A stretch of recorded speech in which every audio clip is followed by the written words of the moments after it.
My phone lit the dark like a tiny alarm. 63 missed messages from my family stacked up my lock screen. Every preview some version of, "Please pick up. Please talk to us."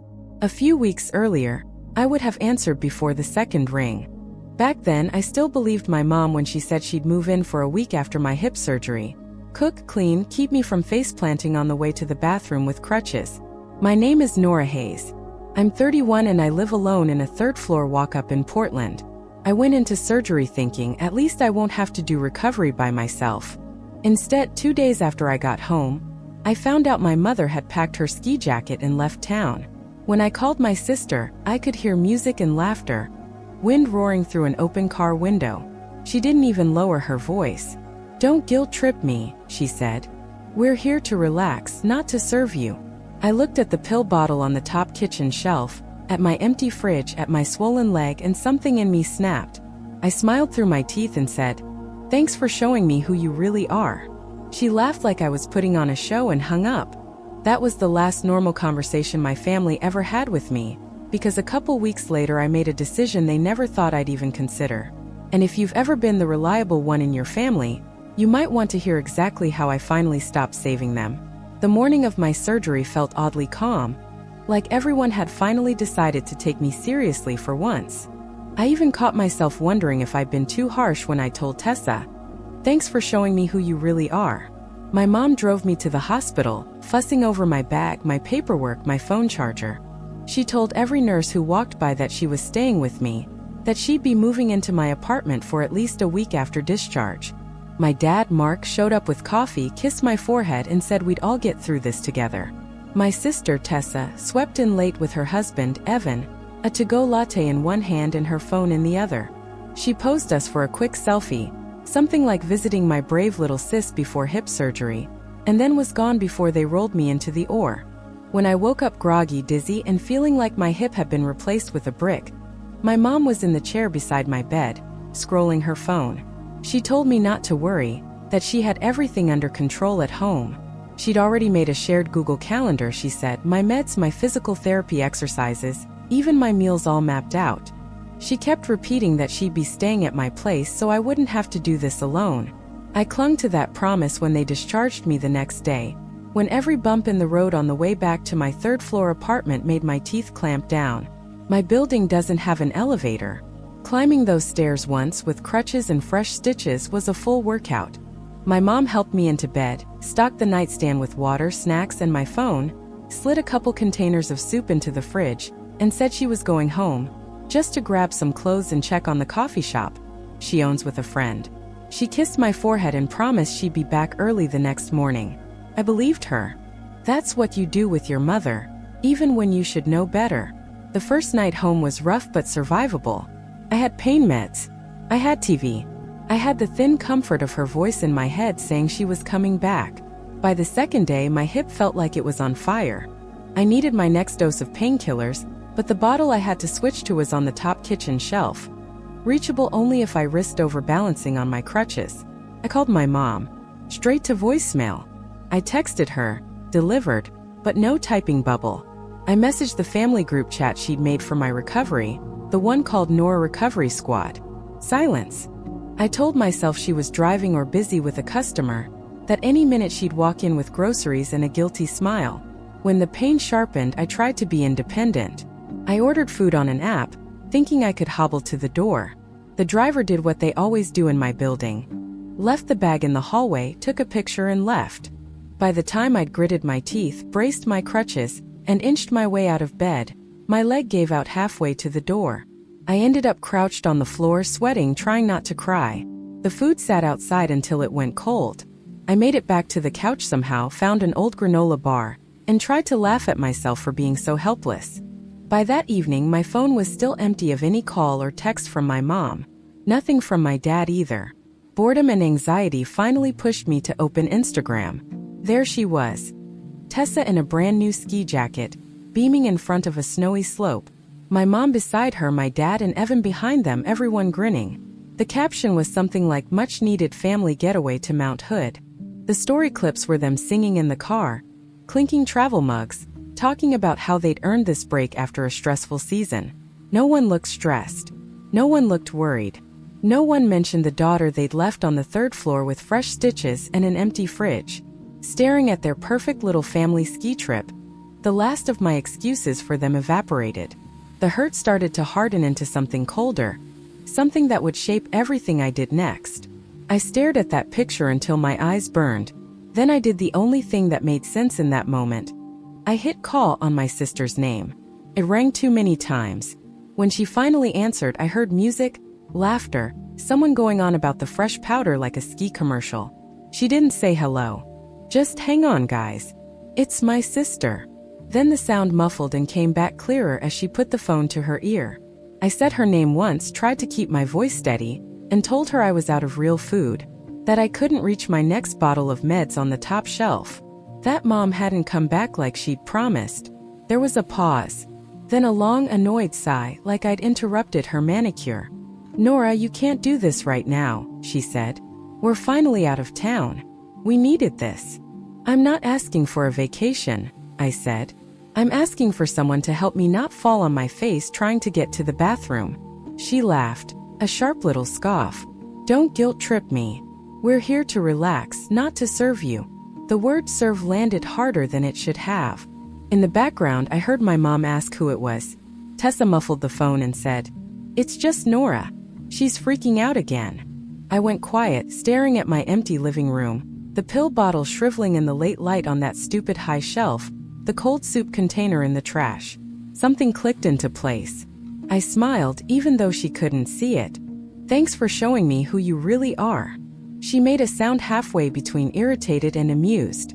"You're being dramatic. You always turn everything into a crisis. You're an adult. Order some food and stop making us feel bad." Then she hung up. I tried my mom again. Voicemail. My dad. Voicemail. The Nora Recovery Squad group chat still sat there with my last message about needing help and absolutely no replies. Just our smiling profile pictures lined up at the top like a joke. In the end, I called my Aunt Rachel, the one person outside the four of us who usually played referee. She answered on the second ring, cheerful, asking if I was excited to be done with surgery.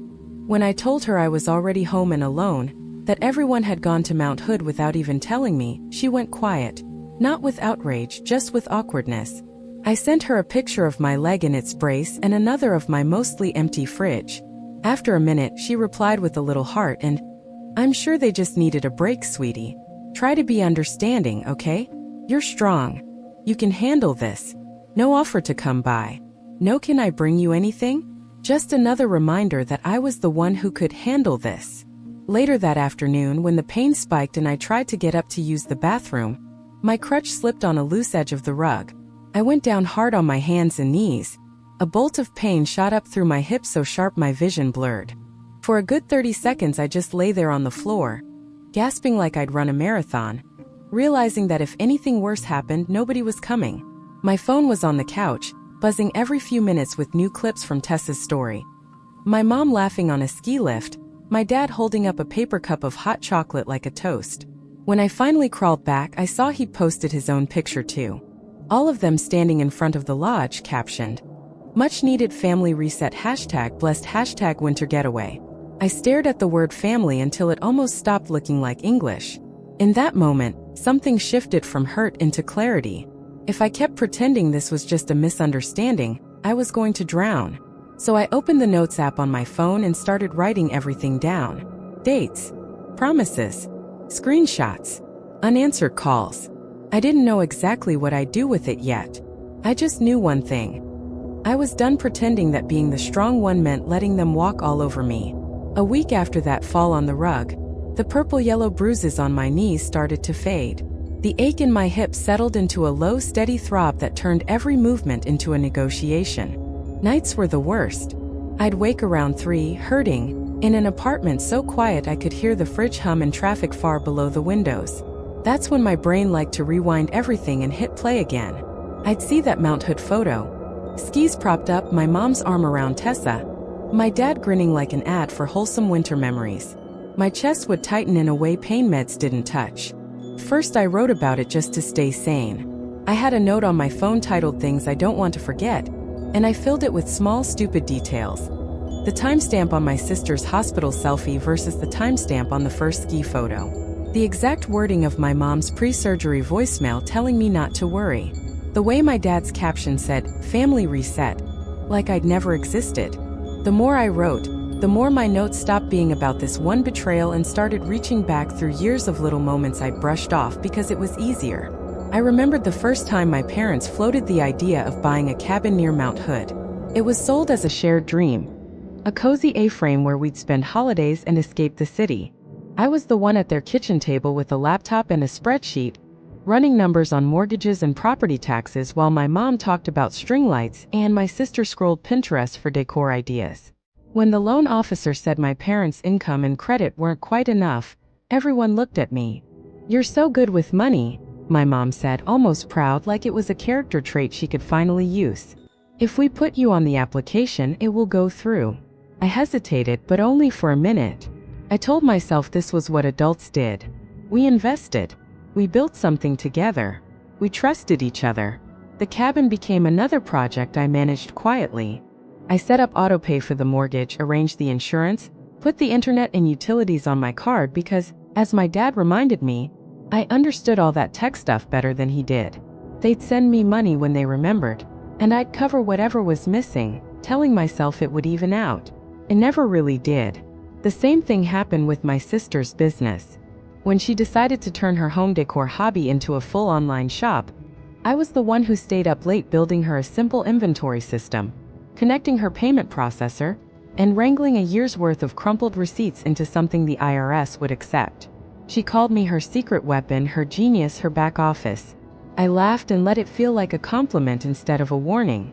Lying on my couch after surgery, leg elevated, phone warm in my hand, those memories stopped feeling charming and started feeling like data points in a pattern I hadn't wanted to see.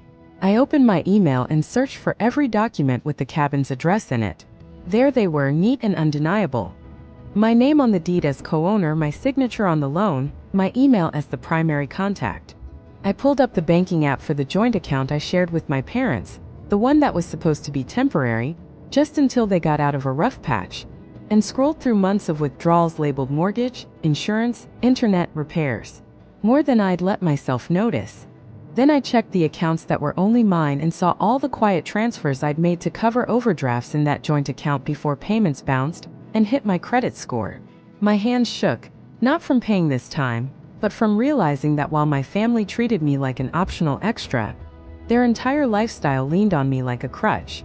Without my name, my income, my ability to organize and pay on time, the cabin wouldn't have existed in the first place. Their family reset spot had my fingerprints all over it. Once I saw it, I couldn't unsee it. I thought about the night a couple of years earlier when my parents called in a panic because the electric company was threatening shutoff.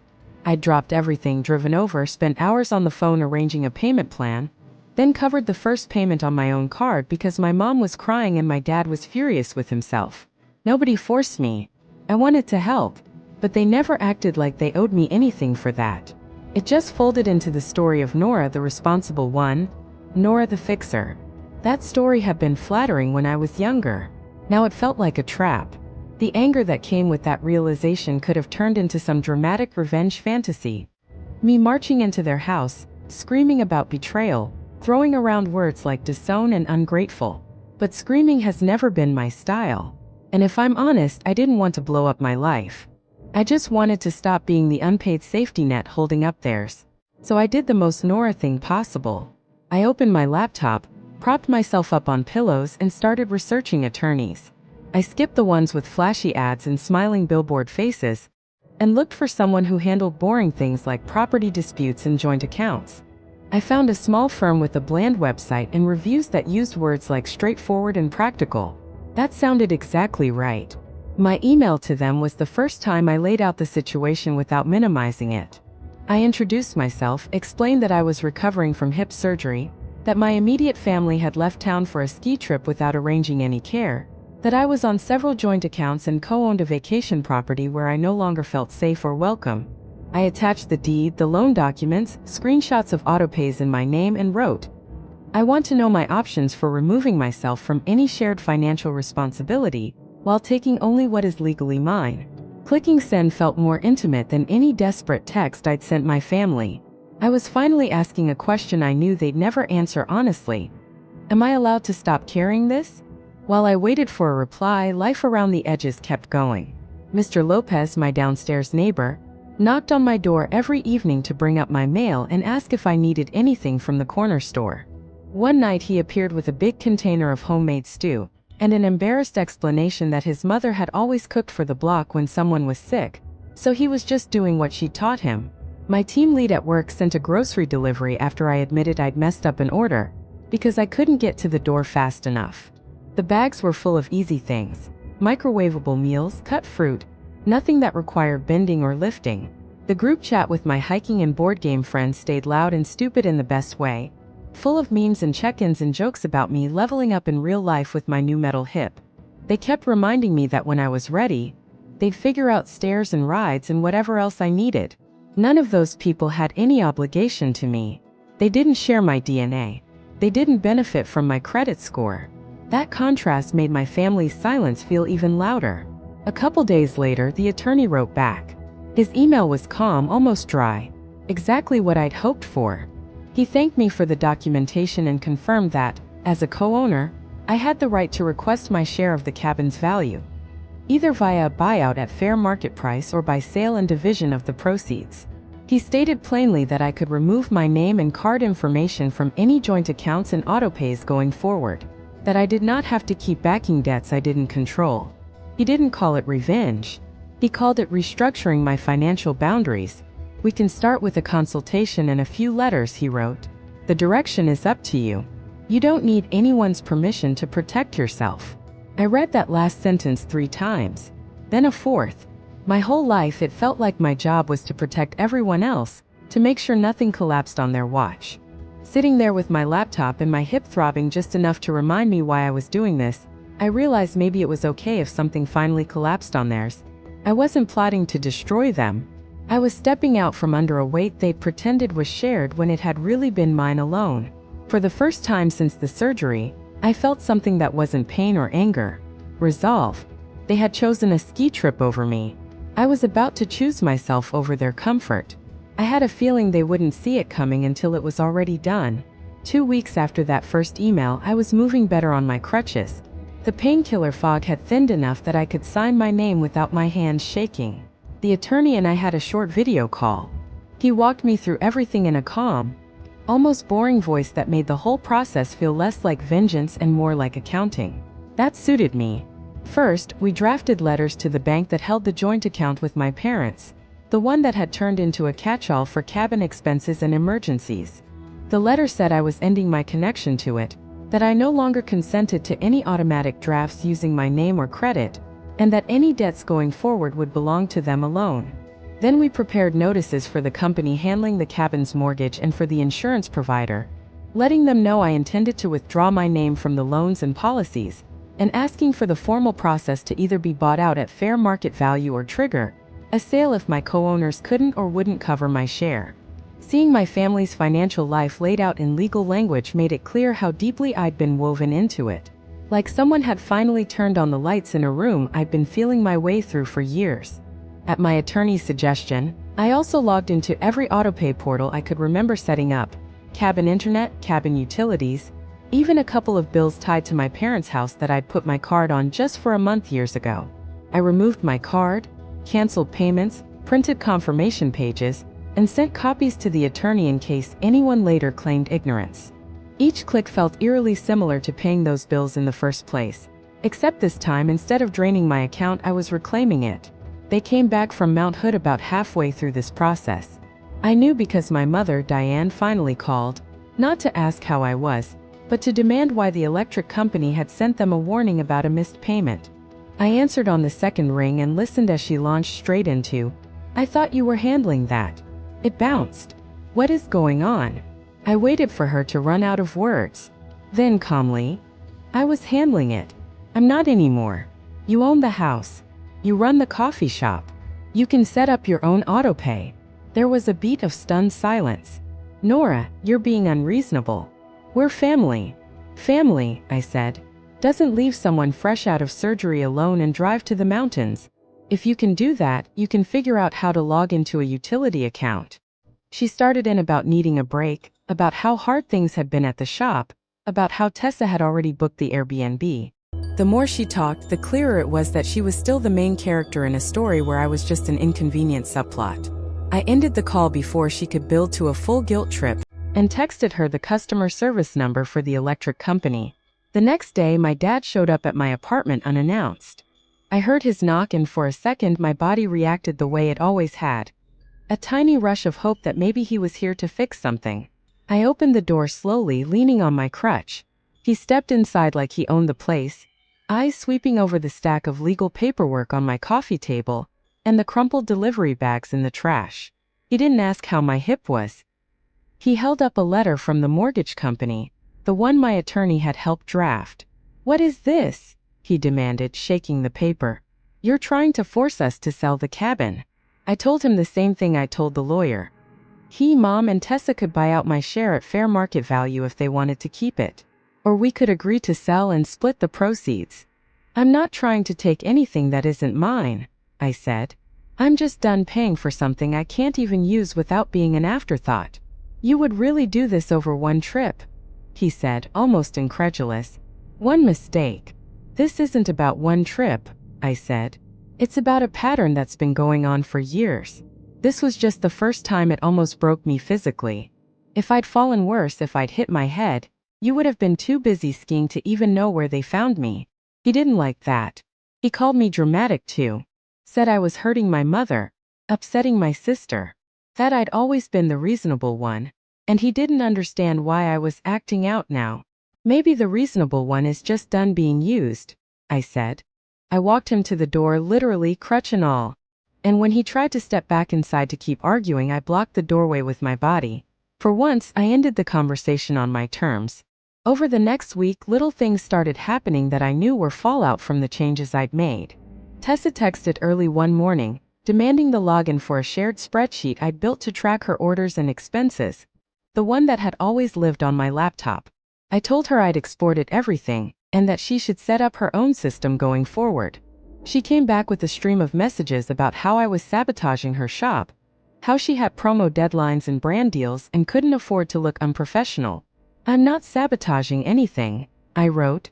"I'm just not doing free bookkeeping for someone who couldn't return a phone call when I was recovering from surgery."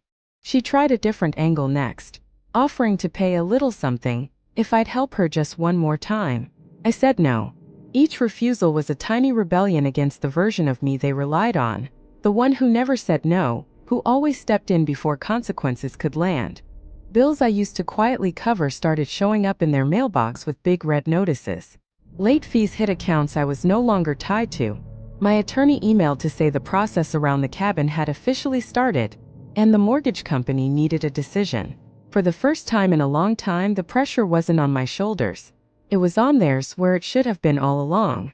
Underneath the anxiety and the unfamiliar silence from my family, something steady was growing in my chest.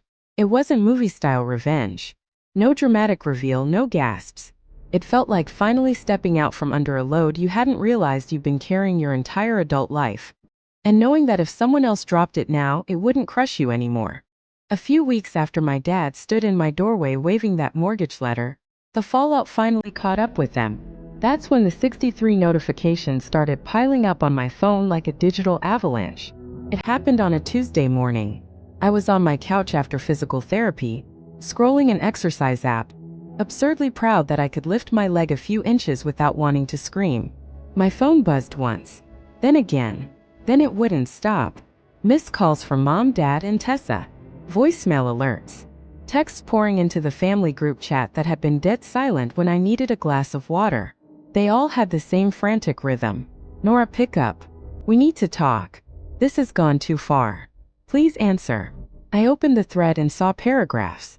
My mom wanted to know why the cabin's mortgage company was suddenly talking about a forced sale. She said she and my dad couldn't qualify to refinance without my income on the application. "You are going to make us lose our place," she wrote. "The only thing that actually brings this family joy." My dad sent a blurry photo of a past due notice with a red stamp and asked if there'd been some kind of mistake with the autopay.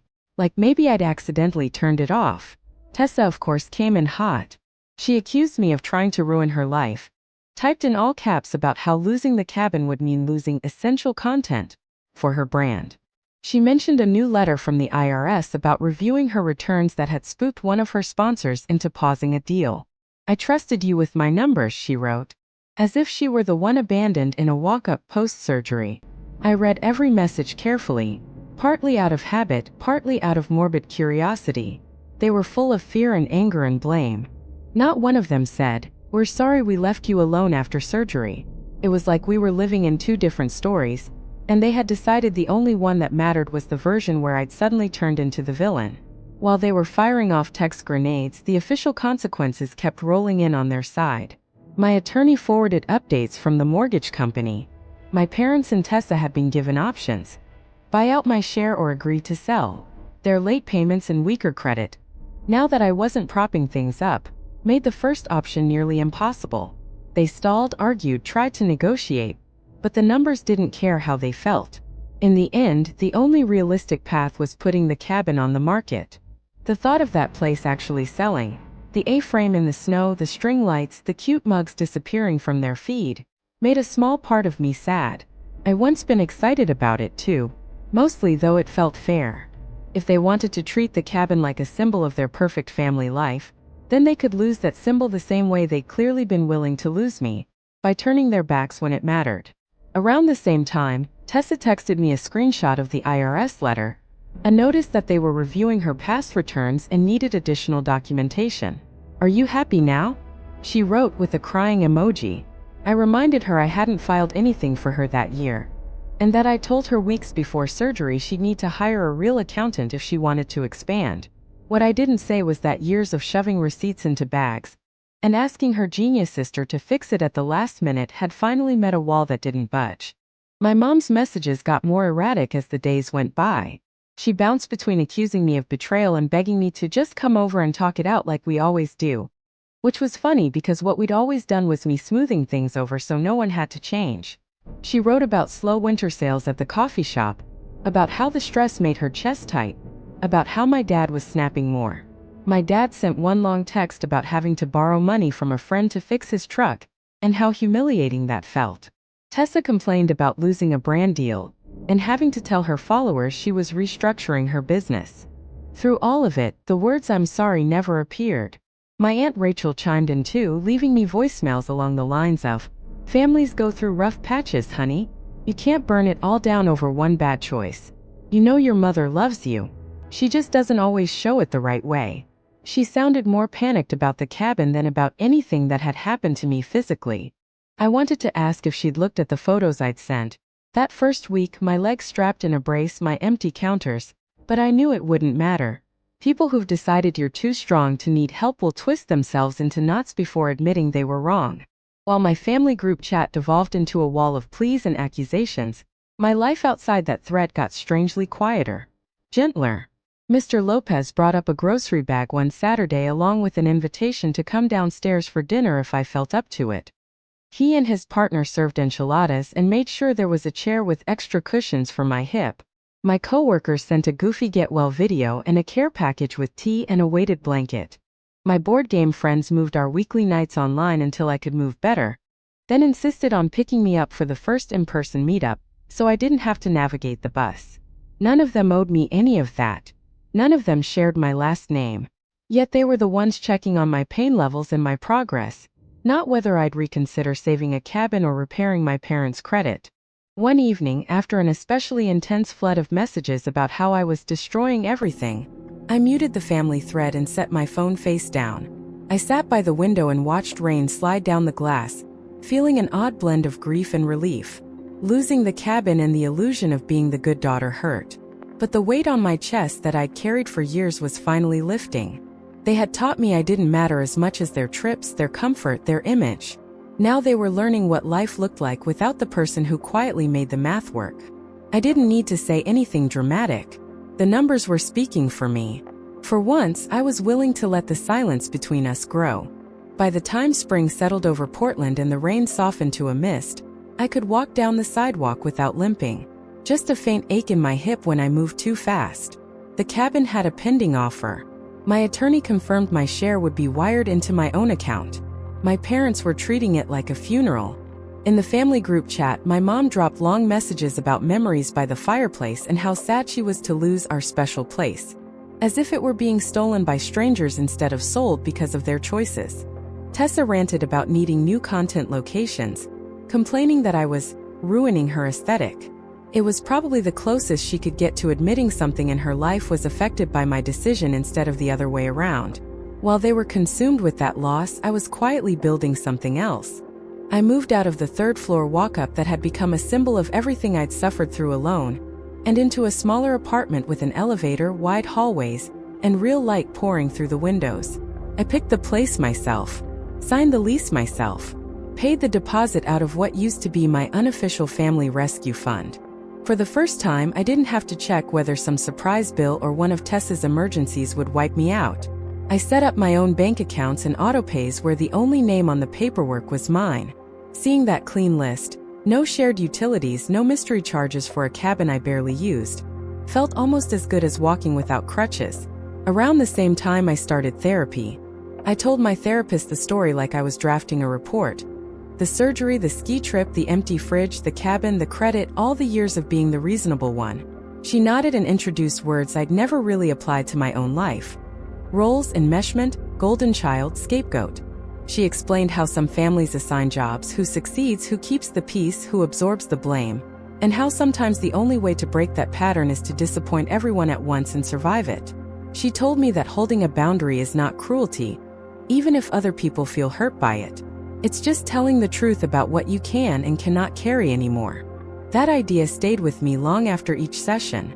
My parents and Tessa still texted every so often. My mom's messages softened from rage to guilt-soaked nostalgia. Remember when we used to bake cookies at the cabin? Your dad misses you. Your sister is under so much pressure. My dad sent shorter, more practical notes. Hope your hip is doing better. The truck is fixed. Things are stressful. Tessa mostly stayed quiet or sent the occasional passive-aggressive update about how busy she was restructuring her business. Not one of them wrote, "I'm sorry we left you alone after surgery." Maybe they couldn't afford to look at that part of the story yet. I answered when I felt like it and let the rest sit. I stopped explaining myself. Instead, I put my energy into the people who'd shown up when I had nothing to offer but bad hospital jokes and a need for rides. I went to dinner at Mr. Lopez's twice a month, played board games on weekends, and slowly got back to hiking shorter, flatter trails at first. One afternoon, standing on a bluff outside the city and looking down at the river, I realized how different this felt from all those cabin trips. No one was taking pictures to prove we were having fun. No one was waiting for me to pick up the bill or fix the reservations. We were just there, breathing, laughing, existing. That was what family started to mean to me. Not blood, not matching last names, mutual care, and the simple confidence that if I fell, someone would at least try to catch me. Sometimes I still picture those 63 messages lighting up my phone, my mom and dad and sister all begging me to talk. Not because they were worried about me, but because they were terrified of losing their safety net. There's a version of that story where I called them back, where I rushed in to patch the holes, pretended the ski trip was just a misunderstanding, and let the cabin and the bills and the resentment keep piling up. That version of me is gone. I look at the faint scar on my hip and see a line, not just on my body but across my life. On one side is the person who believed being a good daughter meant never letting anyone face consequences. On the other side is the woman who understands that loving yourself sometimes means letting people sit with what they did and not rescuing them from it. Family, to me now, means the people who would never leave you in a walk-up after surgery, even for perfect snow. Have you ever had to draw a line with someone you love, and then hold it, even while they called you selfish? And did it end up saving you more than it hurt?